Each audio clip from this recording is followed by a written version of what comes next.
Hello friends, chase the goal के इस online platform पे एक बार फिर से आपका स्वागत है। एक बेहतरीन क्लास हम पढ़ रहे थे, बेहतरीन क्लास चल रही थी हमारी जनरल साइंस की। और जनरल साइंस के अंदर जो टॉपिक हम पढ़ रहे थे उस टॉपिक का नाम है ब्लड, यानी रक्त के बारे में हम पढ़ रहे थे। और रक्त में हमने क्या पढ़ा था? रक्त में हमने पढ़ा था कि किस प्रकार से हमारा ब्लड जो है, उस ब्लड के अंदर आरबीसी की सरफेस पे प्रेजेंट एंटीजन जो है, वो एंटीजन ब्लड ग्रुपिंग यानी रक्त समूह के निर्धारण का काम करता है। और उसके अगेंस्ट कौन कौन सी एंटीबॉडी हमारे ब्लड प्लाज्मा में पाई जाती हैं। हमने क्या बताया? हमने ये बताया कि कौन सा ब्लड ग्रुप जो है, हेडिंग लगा लेते हैं, ब्लड ही चल रहा है हमारा, तो हेडिंग हो गया ब्लड, वापस से ब्लड, ठीक है। और इस ब्लड में हम क्या बात कर रहे थे? हमने लास्ट क्लास में क्या बताया कि कौन सा ब्लड ग्रुप जो है वो यूनिवर्सल डोनर होता है, कौन सा ब्लड ग्रुप जो है वो यूनिवर्सल रिसीवर या यूनिवर्सल रिसेप्टर या सार्वत्रिक ग्राही होता है। तो हमने क्या बताया कि जो आपका ब्लड ग्रुप ओ होता है वो क्या होता है? यूनिवर्सल डोनर होता है। यूनिवर्सल डोनर का मतलब क्या हुआ? यूनिवर्सल डोनर का मतलब ये हुआ कि यह किन किन पर्सन को ब्लड दे सकता है। यह ब्लड दे सकता है आपके ब्लड ग्रुप ए को, यह ब्लड दे सकता है आपके ब्लड ग्रुप बी को, यह ब्लड दे सकता है आपके ब्लड ग्रुप ए बी को, और यह ब्लड दे सकता है आपके कौन से ब्लड ग्रुप को? ओ को। यानी कि जो आपका ओ वाला ब्लड ग्रुप है उसे यूनिवर्सल डोनर कहा गया, क्योंकि वह सभी ब्लड ग्रुप ए बी और ओ को ब्लड दे सकता है। अगर हम बात करें कि यूनिवर्सल रिसीवर हमने कौन से ब्लड ग्रुप को कहा था, तो हमने कहा था कि जो हमारा ए बी ब्लड ग्रुप है वो ए बी ब्लड ग्रुप क्या है? यूनिवर्सल रिसीवर है। यूनिवर्सल रिसीवर क्यों है?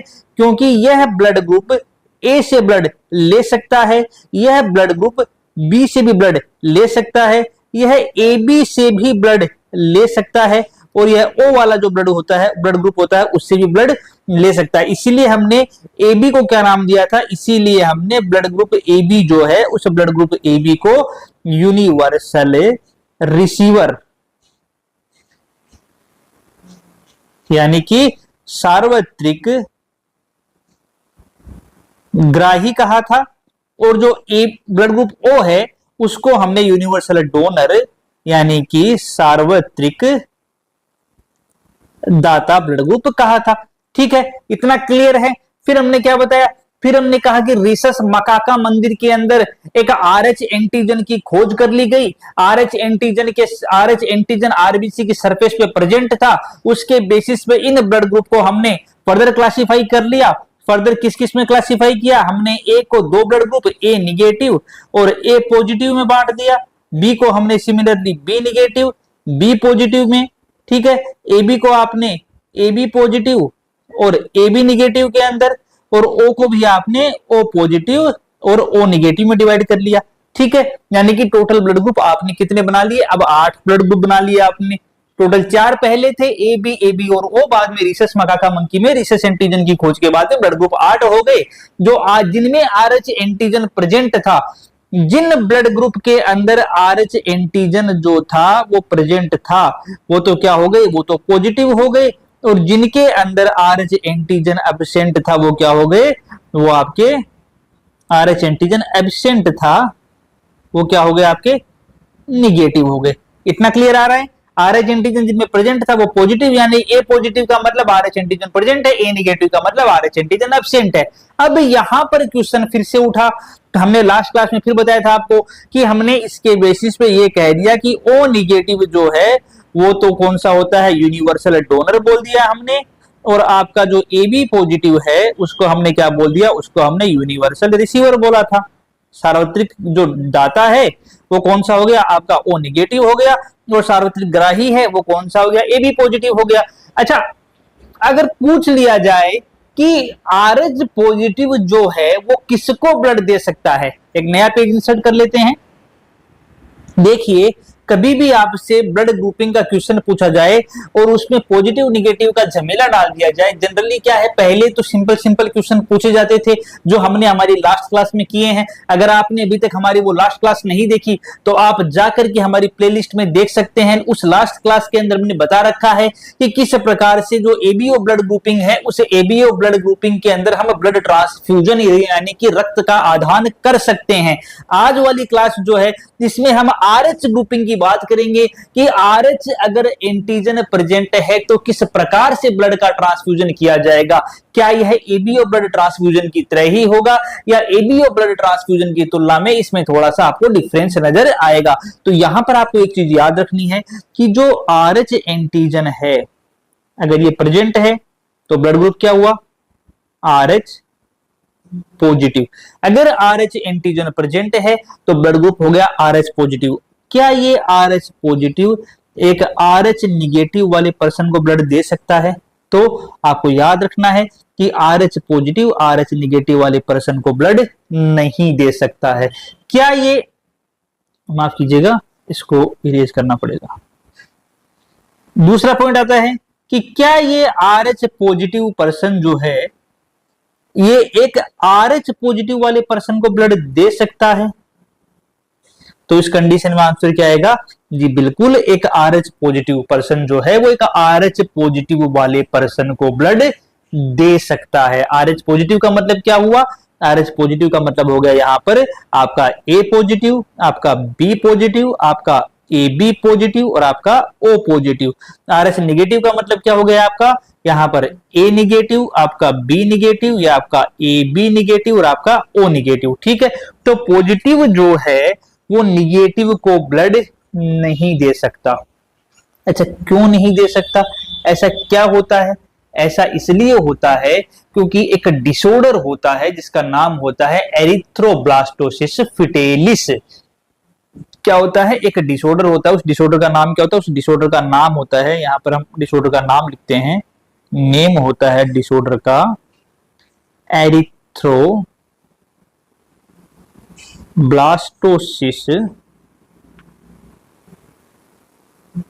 फिटेलिस। ठीक है, फीटल का मतलब होता है बच्चा। ठीक है, एरिथ्रोब्लास्टोसिस फिटेलिस क्या है? एरिथ्रोब्लास्टोसिस फिटेलिस एक डिसऑर्डर है जिसके अंदर क्या होता है, आरएच एंटीजन और आरएच एंटीबॉडी के अंदर रिएक्शन हो जाता है। और मैंने लास्ट क्लास में बताया था आपको कि जब एंटीजन एंटीबॉडी में रिएक्शन होगा तो ब्लड के क्लोट बनने की पॉसिबिलिटी बढ़ जाएगी, ब्लड के क्लोट बनेंगे और जब ब्लड के क्लोट बनेंगे तो उस कंडीशन में पेशेंट की या उस बच्चे की क्या हो जाएगी, डेथ हो जाएगी। तो ऐसा डिसऑर्डर जिसके अंदर क्या होता है, आरएच एंटीजन एंटीबॉडी आपस में रिएक्ट करते हैं और ब्लड क्लोटिंग के कारण से बच्चे की डेथ हो जाती है, इस डिसऑर्डर का नाम क्या है? उस डिसऑर्डर का नाम है एरिथ्रोब्लास्टोसिस फिटेलिस। तो एरिथ्रोब्लास्टोसिस फिटेलिस डिसऑर्डर की होने की पॉसिबिलिटी के कारण से आरएच पॉजिटिव पर्सन का ब्लड आरएच नेगेटिव पर्सन वाले ब्लड को ट्रांसफ्यूज नहीं किया जाता। ठीक है, होता क्या है? होता जैसे ऐसे समझो आप इसको कि एक मदर है, ठीक है, हम समझते हैं इसको डिटेल से, एक डायग्राम बना लेते हैं।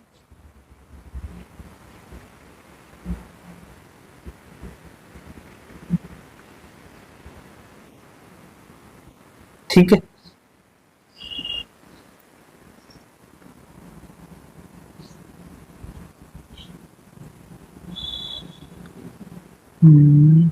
इससे बना देते हैं।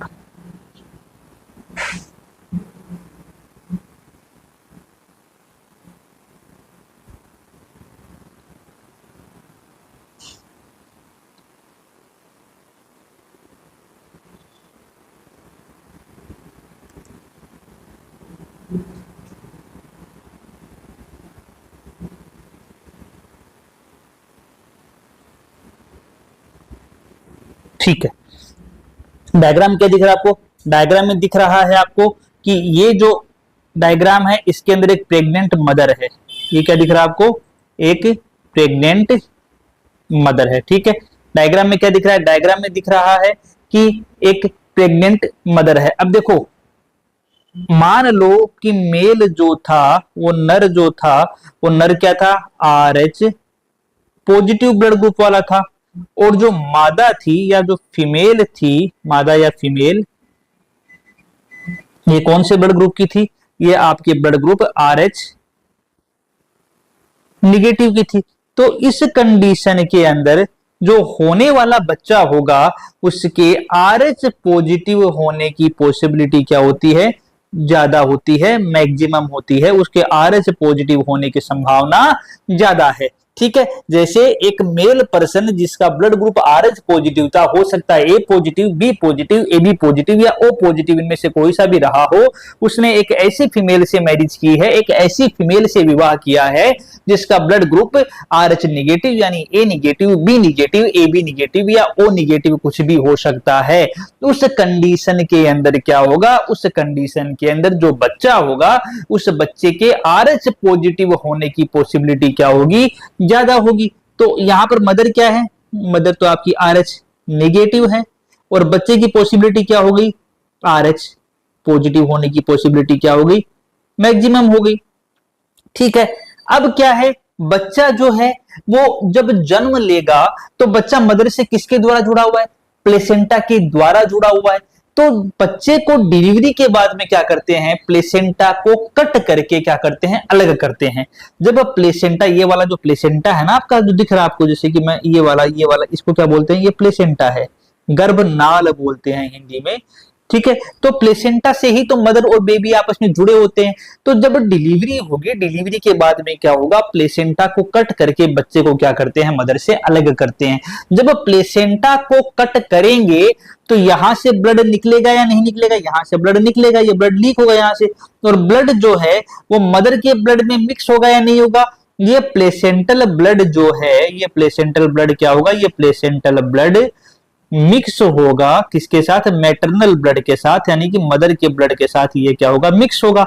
जब प्लेसेंटा का ब्लड मदर के ब्लड में मिक्स होगा तो प्लेसेंटा का ब्लड जो था वो कौन से टाइप का था, वो आर एच पॉजिटिव था, मदर के साथ मिक्स हुआ किस ब्लड में, आर एच निगेटिव में। तो इस कंडीशन में जब यहां का आर एच पॉजिटिव ब्लड इस आर एच निगेटिव ब्लड के अंदर मिक्स हुआ, तो आर एच पॉजिटिव एंटीजन था, इसने क्या किया, इसने मदर के ब्लड के अंदर, मदर के ब्लड में क्या बना दी, आर एच एंटीबॉडी का प्रोडक्शन कर दिया, एंटीबॉडी का प्रोडक्शन कर दिया। बात समझ में आई। हुआ क्या कि एक मदर दिख रही है आपको डायग्राम के अंदर, मदर जो है वो क्या है, आर एच निगेटिव है, उसकी मैरिज एक ऐसे पर्सन से हुई जो आर एच पॉजिटिव था। दोनों के अंदर क्या हुआ, जो संतति पैदा होंगी उसके अंदर मैक्सिमम पॉसिबिलिटी है कि आर एच पॉजिटिव होने वाली संतति ज्यादा हो। तो जब संतति या जो सन होगा या जो पुत्री होगी वो जब आर एच पॉजिटिव होगा, तो उस कंडीशन के अंदर डिलीवरी के दौरान प्लेसेंटा को कट करने के दौरान जो आपका बेबी ब्लड है वो मैटरनल ब्लड के अंदर मां के ब्लड में मिक्स होगा। बेबी का ब्लड आर एच पॉजिटिव था चूंकि, और मां का ब्लड चूंकि आर एच निगेटिव था, इसलिए आर एच पॉजिटिव यानी आर एच एंटीजन के कारण से मदर के ब्लड में आर एच एंटीबॉडी का प्रोडक्शन स्टार्ट हो जाएगा। मदर के ब्लड में क्या बनेगा, मदर के ब्लड में आर एच एंटीबॉडी हो बन जाएगी। ठीक है, अब फर्स्ट प्रेगनेंसी होगी, फर्स्ट प्रेगनेंसी में तो क्या हुआ, कुछ नहीं हुआ। अगला पेज ले लें एक बार। ठीक है, डायग्राम फिर से बना लेते हैं। ठीक है,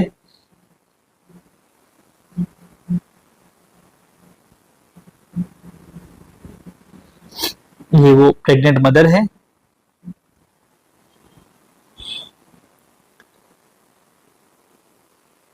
ये यूट्रस हो गया,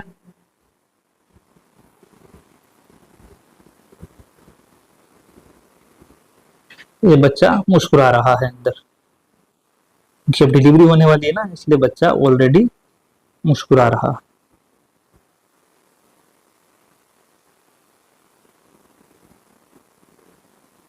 और किससे जुड़ा हुआ बच्चा, ये आपकी प्लेसेंटा हो गई, इससे जुड़ा हुआ है। मदर का ब्लड ग्रुप क्या बताया था हमने, मदर का ब्लड ग्रुप बताया था हमने आर एच निगेटिव, बेबी का हमने क्या बताया था, आर एच पॉजिटिव। अब देखो क्या हुआ कि जब फर्स्ट प्रेगनेंसी थी, जो हमारी प्रीवियस स्लाइड में हमने क्या बताया था, प्रीवियस स्लाइड में हमने यही बताया था, देखो आप ध्यान से, कि फर्स्ट प्रेगनेंसी जब हुई तो फर्स्ट प्रेगनेंसी के दौरान आरएच एंटीबॉडी का प्रोडक्शन मदर के ब्लड में हो गया, क्योंकि जो फीटल ब्लड था, जो बच्चे का ब्लड था, उसकी मिक्सिंग हुई मदर के ब्लड में। मदर के ब्लड के अंदर आरएच एंटीबॉडी थी नहीं, आरएच एंटीजन गया, जब आरएच एंटीजन भी मदर के ब्लड में नहीं था, तभी तो वो आरएच निगेटिव था। तो मदर के ब्लड के अंदर अब क्या हुआ, आरएच एंटीजन युक्त बच्चे का ब्लड मिला, तो मदर के ब्लड के अंदर इम्यून रिस्पॉन्स, यानी कि हमारा जो प्रतिरोधी सिस्टम है, उसकी क्रिया के कारण से क्या बन गई, आरएच एंटीबॉडी का प्रोडक्शन हो गया। और अब क्या होगा, अब उस मदर के ब्लड में क्या प्रेजेंट है, अब उस मदर के ब्लड में ऑलरेडी आरएच एंटीबॉडी क्या है, प्रेजेंट है।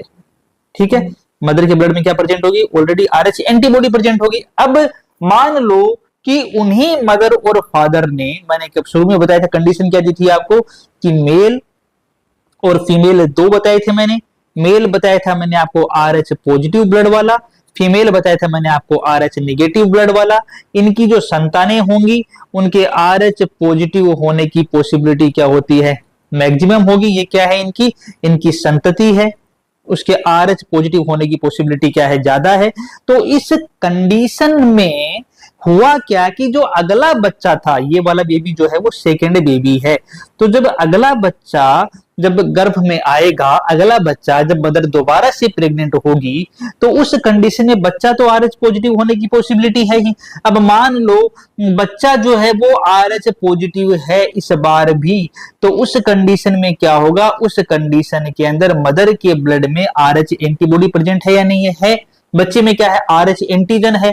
तो ये आरएच मैंने आपको फर्स्ट क्लास में ही बताया था कि अगर सेम मिल जाते हैं एंटीजन एंटीबॉडी, तो उस कंडीशन में एंटीजन एंटीबॉडी रिएक्शन होता है, और एंटीजन एंटीबॉडी रिएक्शन होने के कारण से क्या होगा, पर्सन के अंदर ब्लड में क्लोट बनते हैं, थक्के बनते हैं, और पर्सन की डेथ हो जाती है।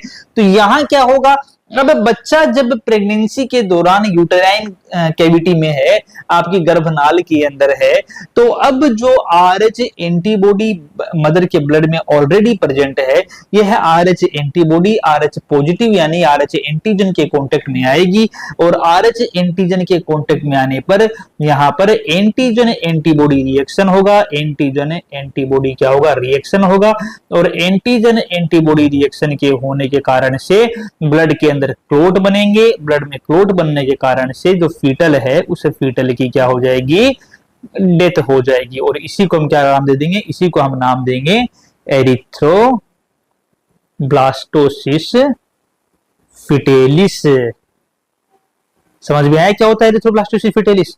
एरिथ्रोब्लास्टोसिस फिटेलिस क्या होता है कि सेकंड जो संतति होती है वो अफेक्टेड होती है, क्योंकि मदर के ब्लड में आरएच एंटीबॉडी प्रेजेंट है, बच्चे के अंदर आरएच एंटीजन प्रेजेंट है, दोनों ने आपस में रिएक्शन किया, रिएक्शन करने के कारण से क्या होगा, रिएक्शन करने के कारण से एंटीजन एंटीबॉडी कॉम्प्लेक्स यानी ब्लड का कॉम्प्लेक्स बन जाएगा, सॉरी क्लोट बन जाएंगे। क्लोट बनने के कारण से उस फीटस की यूटेराइन पीरियड में ही डेथ हो जाएगी, जिसको हमने एरिथ्रोब्लास्टोसिस फिटेलिस का नाम दिया। तो इसलिए इसके बचाव के लिए क्या करते हैं, इसके बचाव के लिए करते क्या है कि जन्म होने के, देखो ब्लड तो तभी मिक्स होगा जब प्लेसेंटा कट करेंगे, अदरवाइज तो यूटेराइन पीरियड में ब्लड मिक्स ही नहीं हो रहा ना। तो डेथ ऐसा नहीं है कि इंट्रा यूटेराइन पीरियड के अंदर ही डेथ हो रही है, इंट्रा यूटेराइन पीरियड में डेथ नहीं हो रही। जब प्लेसेंटा को कट करके बाहर निकालेंगे तो दोबारा से मैटरनल ब्लड की फीटल ब्लड के अंदर मिक्सिंग होगी, और इस बार आरएच एंटीबॉडी की एंट्री हो जाएगी फीटस के अंदर, और आरएच एंटीबॉडी की फीटस में एंट्री होने के कारण से उसकी ब्लड बॉडी के अंदर ब्लड के क्लोट बनेंगे, और पर्सन के अंदर आरबीसी का डिस्ट्रक्शन स्टार्ट होगा, बच्चे के अंदर जोंडिस सैनिक पीलिया के सिम्टम आएंगे, और सीवियर जोंडिस के सिम्टम इस कंडीशन में पर्सन के अंदर आते हैं। तो इसीलिए करते क्या है, इसीलिए एरिथ्रोब्लास्टोसिस फिटेलिस से बचने के लिए बच्चे के पैदा होने के 24 घंटे के अंदर अंदर एंटी-डी के इंजेक्शन दिए जाते हैं। कौन से इंजेक्शन दिए जाते हैं, एंटी-डी जो है, उस एंटी-डी के इंजेक्शन 24 आवर यानी 24 घंटे के अंदर अंदर, 24 घंटे के अंदर अंदर दिए जाते हैं। क्लियर है इतना? तो इस डिसऑर्डर को क्या बोलते हैं, एरिथ्रोब्लास्टोसिस फिटेलिस बोलते हैं। तो क्या एक आरएच पॉजिटिव मेल जो है, उस आरएच पॉजिटिव मेल का एक आरएच निगेटिव फीमेल के साथ मैरिज जो है, वो पॉसिबल है, बायोलॉजिकली ये मैरिज पॉसिबल नहीं है, क्योंकि उस कंडीशन के अंदर एरिथ्रोब्लास्टोसिस फिटेलिस के होने की पॉसिबिलिटी बढ़ जाती है अगर सही समय पर सही तरीके से बचाव के साधन नहीं अपनाए गए। अगर आरएचडी का एक वैक्सीन, आरएचडी जो है उसका इंजेक्शन नहीं लगवाया गया तो पर्सन के अंदर क्या होगा, एरिथ्रोब्लास्टोसिस फिटेलिस के कारण से सीवियर जॉन्डिस कंडीशन, सीवियर पीलिया कंडीशन बच्चे में डेवलप होगी और बच्चे के अंदर क्या होगा, उसकी डेथ हो जाएगी। क्लियर है? इतना इतना क्लियर है? तो हमें इतना ही इसके अंदर जानना है। आज की क्लास के अंदर हम इतना ही करेंगे।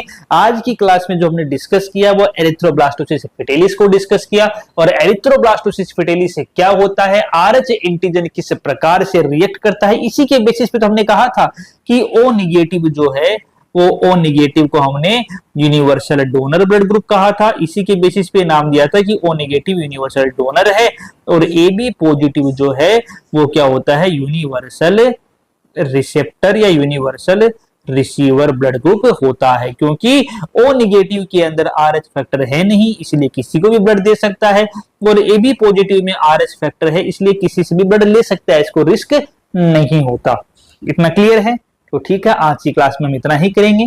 अपनी जो नेक्स्ट क्लास है उस नेक्स्ट क्लास के अंदर हम WBC यानी कि जो व्हाइट ब्लड सेल्स या श्वेत रक्त कणिकाएं हैं उनके बारे में डिस्कस करेंगे। धन्यवाद।